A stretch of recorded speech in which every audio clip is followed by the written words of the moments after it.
sessions here just so I can put them up on YouTube. So just memorize everything I did up to this point. So, at least we're before I start showing you some slide stuff. So I'll give you a link to the YouTube video so you can go back and review any of our sessions if you ask a question or something. All right, so typically what we'll do in our sessions is we'll meet and I'll say, okay, well, do you have any questions for what you've worked on this last week? So if you ran into any problems or you had some code you weren't sure why it worked, that's going to be fairly common. Is you get something to work because a lot of times beginning programmers just do trial and error until it works, but you don't necessarily know why it works. And it's pretty important that you end up understanding why something works. Because nobody's impressed if you accidentally got code to function. All right. So we'll spend the first part answering any questions that you have. So try to come prepared with questions, anything you ran into. But don't wait for our sessions to ask questions. If you have questions in between, post them on Slack. I'll respond to it. If we need to jump on a quick video chat to get you over some bug, we can do that. Most of the time it'll take 5 minutes, and we can just get you over the hump there. But that's how we'll start the sessions. And then after that, after you're kind of out of questions, I'm going to continue with kind of my curriculum, which is, should complement what you're doing through the Canvas and the book. So the book and the Canvas are going to be very Python specific, where I'm going to be doing programming, generic type teaching. That makes some sense? Mm-hmm. Okay, and then I'll also share the slide set with you. So I'm going to build a slide set on Keynote, and I'll share the it with you, so you also have a link to that. You can always go back and refer to what we've discussed up to that point.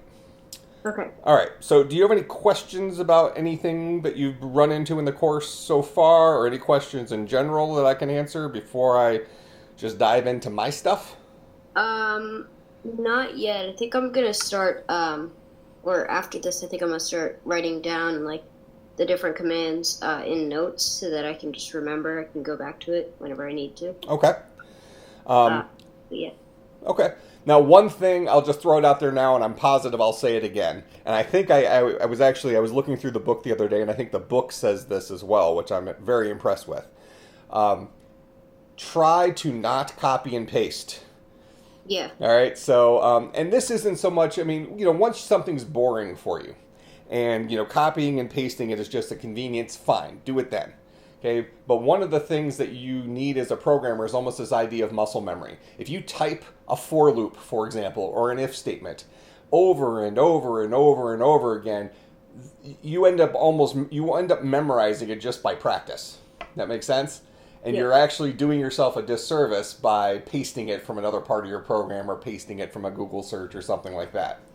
So that's one part of it. The other part actually is by always making yourself type it, you will start learning what your predisposition is to making certain errors. Do you forget the colon at the end of the line in Python? Do you forget to indent? What are your natural tendencies? Because those will put bugs into your program, and then once you fix them the first 5, 10, 30, 4,000 times, then all of a sudden you'll start becoming more aware that you have a tendency to do that, and you'll be able to practice it out. Okay, where if you're doing a lot of cutting and pasting, you'll deny yourself of that practice. Make sense? Yep. All right, so let me go ahead and at least start our stuff here for the slides, and at least get us off to the races, and then we'll make sure we're on the same page from when we're meeting next week, and we'll go from there. All right. All right, so, and you can see what I have on the screen right now? It's all readable and stuff? Okay, so based on what you know, now have you had any programming before? Have you dabbled or done anything before, or is this completely all brand new to you? Block code, that type of stuff, like the little things, here and there. Okay. So if you had to just generically tell me in your own words what computer programming is, what might you say? It's just basically just telling the computer to do something. I love that answer. Yeah. Yeah, see, most students, what they try to do is they try to come up with this really crazy technical answer and make themselves sound all, smart and using big words and stuff like that. So what I usually write down is, what is programming? It is telling a computer what to do. That's it. That's what we're doing. We're bossing the computer around. Okay? So the next question I like to ask is, how do humans solve problems? All right, because we want to really think about, I'm going to kind of throw a little extra slide in here. We're going to talk about this idea of a programming language at one level here. So I'm going to say programming language. So the job of a programming language is to give the human a way to tell the computer what to do. Yeah. All right, so if you're bossing another person around, you're going to speak to them in English. Okay, but if you're talking to a computer, you need to use a language that both you and the computer understand, right? Yep. All right, so and we're going to kind of get to what that means here in a few minutes, but the purpose of a programming language is to give us that conduit for talking to the computer, telling it what to do. All right, so one of the things I like to kind of visualize here, or really consider, is how do humans actually solve problems? So forget about technology for a few minutes. When you let's see. So, did you put your shoes on today? Yes. All right. Did you tie your shoes? Yep. All right. Tell me, how did you tie your shoes? Give me as much detail as possible. I'm only going to let you go so far with it, but go ahead and get started. I crossed them over. Cross what over? And then I put them into loops, and I put it through the loop, and What are you putting through the loop? the string. The string? Okay, does it matter which foot you're working on first? Not really. Okay. So, explaining that to another human being, when somebody's, isn't there like a song, like a tie your shoe song or something like that? When you're explaining it to another human being, we're able to kind of fill in the gaps in the middle, right? Humans are pretty smart. Okay, but when we're telling a computer what to do, we have to put in all those little tiny baby steps. Okay, so even if we cheat a little bit and we assume that the shoe's already on our foot, you're going to have to say, take your left hand and grab one of the shoelaces in as much detail as you possibly can. Take your right hand and grab the other shoelace. Bring the two hands together, and even now I'm not telling it in enough detail. You get what I'm saying? Yeah. So, as human beings, we are so good at solving problems that we have trouble articulating how we solve them. Okay, we have trouble telling somebody else how to solve a problem because it's so easy for us. All right? So I like to kind of think about, generically speaking, how do human beings solve our problems? And I like to think about it like this. We use our memory. Okay, so for instance, if I ask you what your name is, you can just spit it right out. If I ask you what your age is, you can just spit it right out, so on and so forth. You have all this data stored in your head, and you didn't spend very much time today just making sure all that stuff was still in there. You have this long-term memory that's just there, right? Yep. All right, so we rely on our memory heavily to solve problems as humans. What else do? We ask questions. So we ask a lot of questions as we are solving problems. Yep. Lastly, we like to use repetition. All right? So we tend to pick a pattern and then repeat that pattern over and over and over again when we solve a problem. All right? So generically speaking, human beings use these three things, high-level things, for solving problems: memory, asking questions, and repetition. So now my argument is that 100% of programming languages have facilities for emulating these three things. So this slide I usually call the mapping. So in 100% of programming languages, we emulate memory usually through something called variables. Yep. We emulate asking questions through something called conditionals. And usually these are if statements. And we'll talk about why here shortly or next time, whatever. Yep. And we emulate repetition through loops and functions, and we can say, subroutines, methods, procedures. Those are all kind of synonyms for functions, let's say. Mm-hmm. All right, kind of depending on the age of the language, they've used different words there, but these are reusable chunks of code that we'll talk about later. All right. So the argument I make is, I'm going to just drag the programming thing here, is that 100% of programming languages have facilities for the 3 ways humans solve problems. All right? So that means if you sit down in front of if you already know programming, so let's fast forward a couple months and say, okay, you're already, fairly competent in Python. Okay, you know your way around Python enough to be dangerous. And then all of a sudden, I say, okay, we're going to learn C++ today. Well, initially that might seem kind of daunting, right? But if you can go in and say, okay, well, how do I define a variable in C++? How do I ask a question in C++? How do I write a loop or a function in C++? If you can get the syntax for those 3 or 4 things, all of a sudden you can solve a large classification of problems in that language that you just learned 5 minutes ago. Yep. Okay. You might not have a mastery of all the kind of little specialized tools that some languages have for solving certain kinds of problems. So, for instance, more recently, Python is heavily used for doing a lot of machine learning, artificial intelligence stuff. So there's some libraries that you can get for Python that kind of make that kind of stuff easier. And that might not be as readily available for an older language like C or C++, but that doesn't mean it doesn't exist. So there's some special cases that might make life a little bit harder. But if you're just writing a general business type application, getting up to speed on a new language does not have to take very long. All right, makes some sense? Yep. All right, so now we mentioned up here what's programming. This is telling a computer what to do. And we mentioned that we have this thing called a programming language, which is the means by which we tell a computer what to do, just like you and I are speaking English to each other. A programming language like Python or like C or like C++ is used to tell a computer what to do.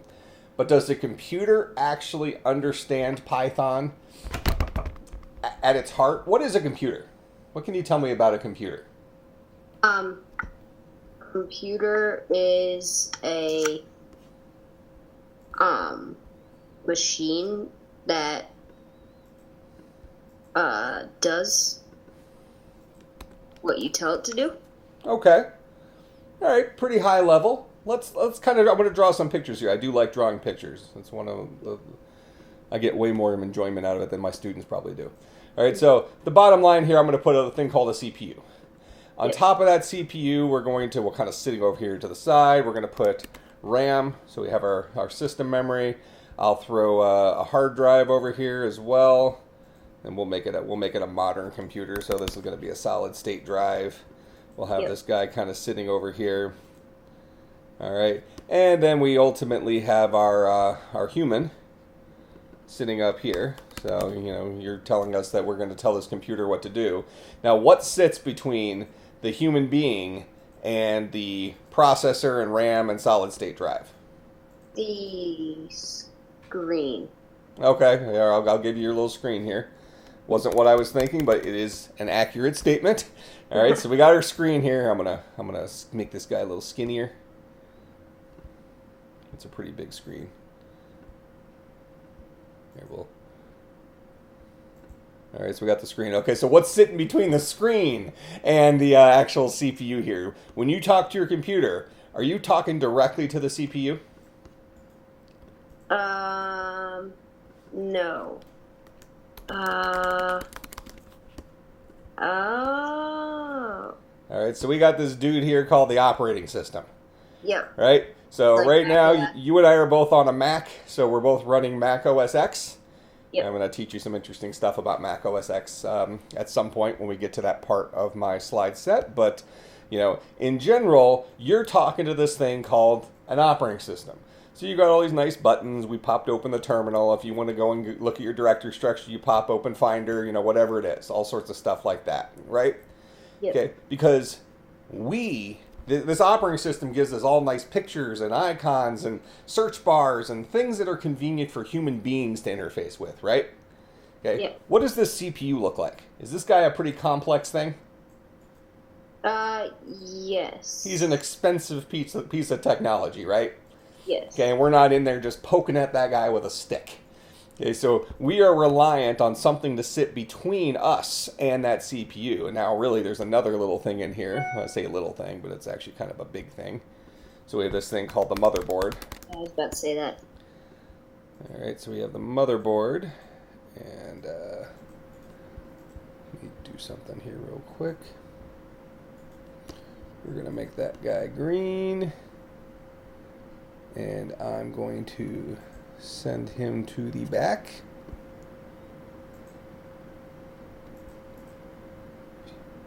If you haven't noticed, I'm kind of a keynote savant. That's what I tell my students. They usually don't believe me.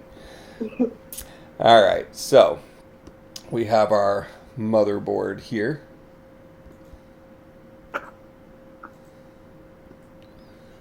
All right, so all this stuff, your hard drive, your processor, your RAM, all this stuff is plugged into this motherboard. And then what communicates with the motherboard and all these individual pieces is this piece of software called an operating system that makes, our computer look all fancy with start buttons and drop down menus and things like that. Yep. And then, as you pointed out, we are looking at that through our screen. And then the human being is going to use their mouse and keyboard to manipulate the operating system, which will ultimately tell our computer what to do, the processor what to do.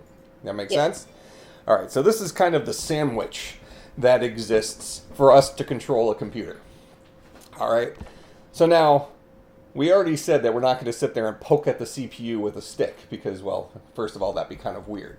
But let's assume, if you go back to the early days of computers, we had a computer called UNIVAC. Have you ever heard of UNIVAC before, or EDVAC? No, never. Okay, so what's the oldest computer you remember or you're aware of? The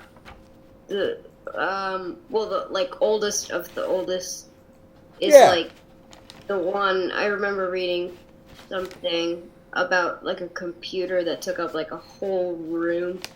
Yep. And it used to be bigger than that. We used to have computers that took up basically the size of the gymnasium at your school. Yeah. All right. And this was a computer that has significantly less power than your smartphone from 5 years ago. Yeah. Okay, by a lot. And it took up a whole gymnasium. All right, so computers used to be really, really, really, really big. And back then, we actually did sort of kind of directly interface with the computers. We had these things called vacuum tubes, which kind of looked like light bulbs, that we would turn them on or off. And, it was a very direct, kind of a physical way we interfaced with the computers. And those computers were not very powerful by today's standards. Well, then we had the advent of the microprocessor, and we had the advent of the transistor, which allowed things to allowed us to have a lot more of those little vacuum tubes in an represented in a microscopic sense, where we can no longer, our fingers are too big. We can't go in there at the microscopic level and turn a light bulb on or off. All right, so now we have to start having some tool in between, like the operating system, that allows us to manipulate those things. So our computers keep getting smaller and smaller and smaller, and they keep getting more and more powerful and more transistors and all these things. So if you really think about it from the perspective of this processor here, this guy gets more and more complex, and our ability to directly interface it with it gets, I guess, more and more far-fetched, right? This is not, we're not talking about the same thing. We can't operate at that level as a human being. All right, so if we were really going to talk about this at the high level, we're going to say that humans speak English. This is just for us, since we're speaking English, right? Yep. And computers speak what? Coding language. What? Fine. What? Okay, computers speak this thing called binary, which is zeros and ones. All right, so if you wanted to send a message to a computer directly, you'd have to say something like 111011100001111. Don't ask me to repeat that. Yep. All right, so this is the language that computers actually understand, is zeros and ones. All right, so now for us, I'm gonna close this real quick So it's not on our... Looks like a couple of my students there were messaging me on Slack, and I want to not have them use swear words and have it pop up in our video. All right, so humans speak English, and computers speak zeros and ones. Now, which sounds more difficult to you? English or a whole bunch of zeros and ones right next to each other? I think zeros and ones. That sounds more difficult, but it's not. What? English is incredibly difficult. Natural languages, the language you and I are speaking, are really, really complex. I mean, we're actually right now only getting part of it because you're not actually seeing my face. You're seeing my shared screen, right? Yeah. Okay, so you're not seeing, my facial expressions. You're not seeing how my eyes are operating, what my mouth is looking at, am I grinning, am I sad, all these other things that play into the way we communicate with each other. Yeah. I mean, this kind of goes back to something I said a few minutes ago, that human beings are such amazing problem solvers. We're so good at it that we have trouble dumbing ourselves down to the level to tell a computer what to do. And it really is a truth. We are so good at solving problems that we have a lot of trouble telling other people how to do it.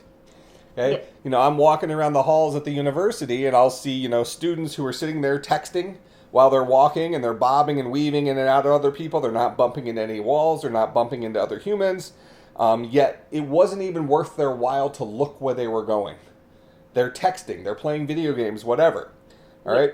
And you know what they were doing along the same time as they were walking down the hall? Well, as they were going down the hall and texting and bobbing in and out of people? They were walking. How hard is it to walk? I guess pretty hard. When you were first a thing, it was very hard. Like a newborn baby. Yeah? How old were you when you started walking? Roughly. No idea. Probably something like 1 or something like that. You were little, but not brand new, right? Yeah. You were little, but you weren't a brand new thing. So it took you a while to learn how to walk. Do you even think about walking now? Not at all. You don't think about it at all. But what's involved in walking? I mean, you got all these different parts of your body. You have use your inner ear for balance, right? You have all these different muscles you're contracting and extending and all this other stuff. Do you actually think about all the intricacies of how you use your calf muscles as you walk down the street? No, I just walk. You just walk. But you know all those things are happening, right? Yep. All that stuff is happening, and we are so good at solving complex problems like that we can't even tell you how we do it. We're just that good. Yep. That's why programming is difficult. It is difficult for human beings to dumb ourselves down to tell the stupid computer what to do. Yep. That makes sense? So I want you to convince yourself of that, because once you get into programming, you're going to very quickly be in this mindset where like, oh, programming's so hard, I can't do this, and all this stuff, when I'm going to remind you that, oh, by the way, you were able to walk to the bathroom this morning. And you weren't even fully awake. You were 20% conscious when you did that. Yeah. Something like that, okay? So remember that you're an amazing problem solver, and that's why programming will be hard. Because we need to retrain your brain to think in a different way. All right? So I want to finish up here with kind of my last slide and a half, just to kind of give us a taste of where we're going here. So I'm going to have several slides that kind of look like this, that look at programming languages from a couple different angles. So one of them, I'm going to say we have 3 kinds of programming languages. All right? We have machine level. Yep. So we already said this is zeros and ones. Okay? And we've pretty much agreed that we don't want to have the 2-button keyboard where we're just tapping out zeros and ones all day long, because we would go insane in 3 minutes, right? Okay? Yeah. That's not for people. Computers, they're great with that. They love zeros and ones. That's not for us. All right? Now, a low-level language. This is a language that has a one-to-one relationship with the CPU. I'm going to talk about what that means here in a second. Now, a high-level language, this guy has a one-to-many relationship with the CPU. All right, so now to understand what this means, we have to consider what is the CPU. Okay. So, what would you tell me the CPU is? The central processing unit. Okay, yeah, see, everybody always says that. That's what it stands for. Okay, so tell me more.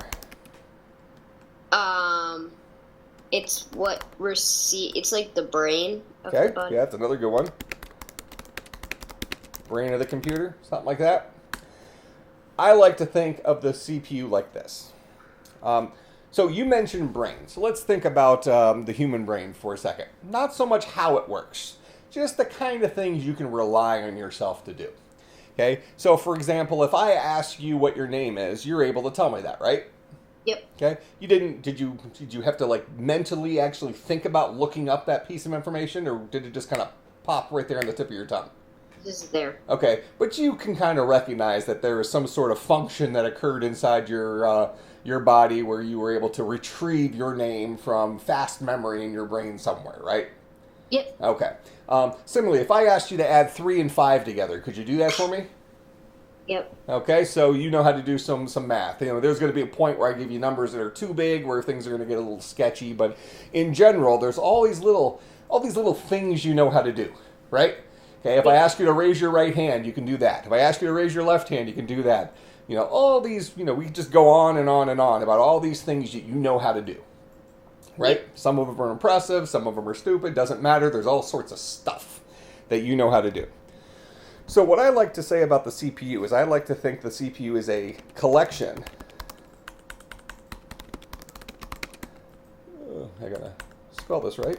Collection of magic tricks. Where each magic trick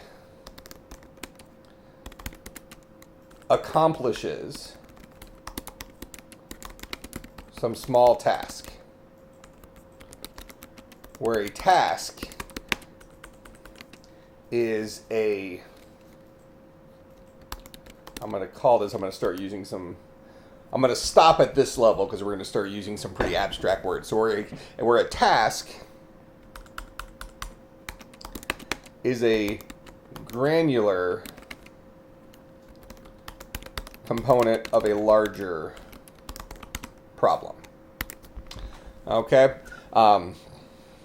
So, if you lift your hand up, put your hand in front of your face, and then bend your thumb inwards towards the center of your hand. Can you do that? Yes. All right, so if you stood in the middle of a room just doing that over and over and over again, would anybody be impressed or would they think you're a little off? They think I'm really off. Yeah, really off, probably. Yet, do you that little move where you have your thumb move to the middle of your hand, do you use that for anything on a daily basis? Not really. Really? Did you pick up a glass of water or anything today? Oh, yes. You did all sorts of stuff with that thumb, right? Okay. Yeah. Nobody's impressed by that little tiny move. Okay, but it's a pretty important move. that we can do that, right? Okay, so that's kind of like the magic tricks that exist on our CPUs. All right, we get these little tiny things that in and of themselves aren't all that impressive. But when you start putting them together with other magic tricks, we can actually do something cool. You can grab the gallon of milk from the fridge, okay, because you bent each of your fingers around the thing and then, you know, hooked your thumb in and all that stuff, so you engaged your muscle in your arm so it didn't just drop to your side, you know, whatever it is.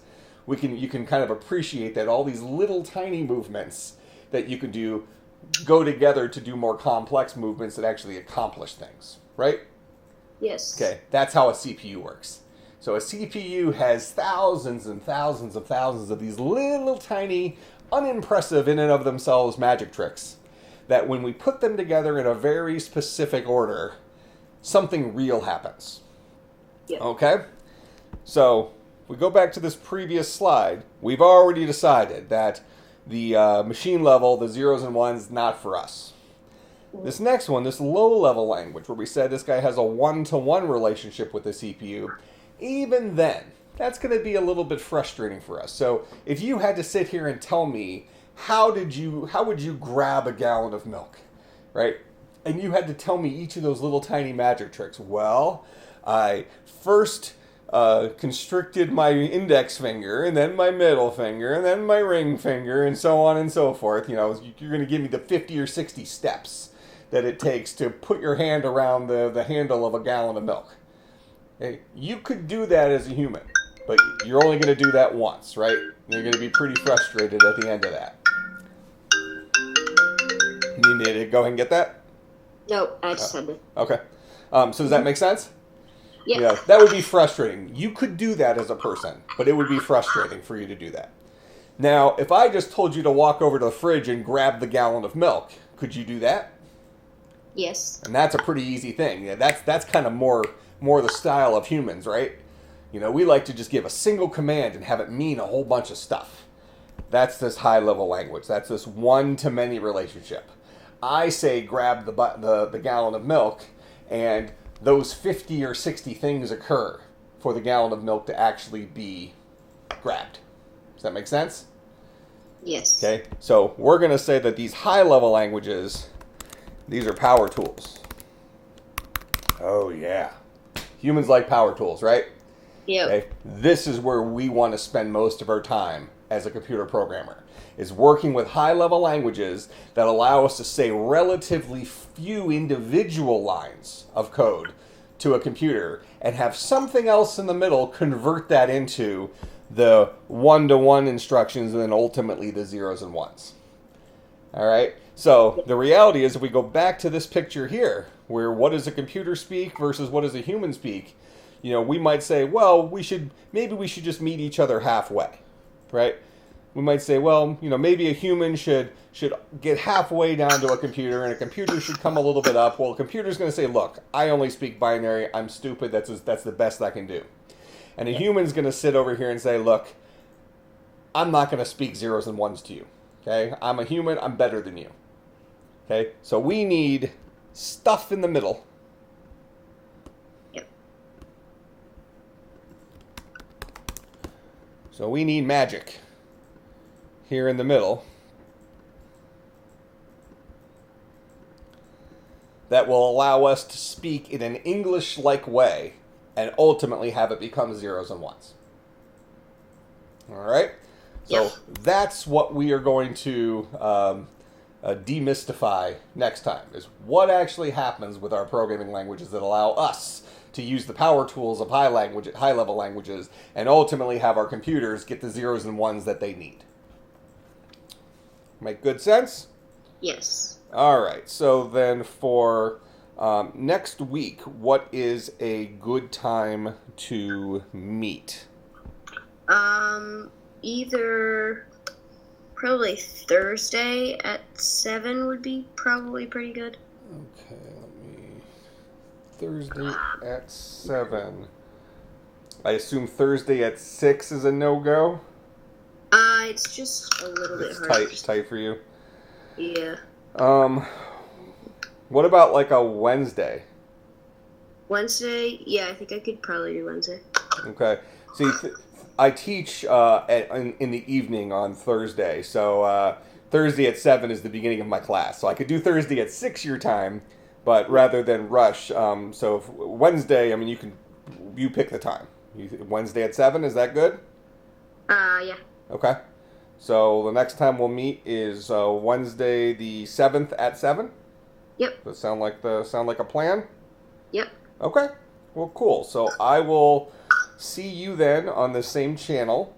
But if you have questions between then and now, make sure you message me on Slack. And if we need to jump on a video chat, we will. And we'll make sure you, because I don't want you to wait a week or almost a week to ask a question and just get stuck. You know what I mean? So if you have a question, ask, and we'll get it figured out quickly. All right? Yep. All right. Well, cool. Well, I will see you on Wednesday night, and I'll post in Slack a link to the slides, and I'll post in Slack a link to the YouTube video after it's uploaded. Yep. Okay. Cool. Well, I'll see you Wednesday. All right. See you then. Yep. Bye-bye. Bye.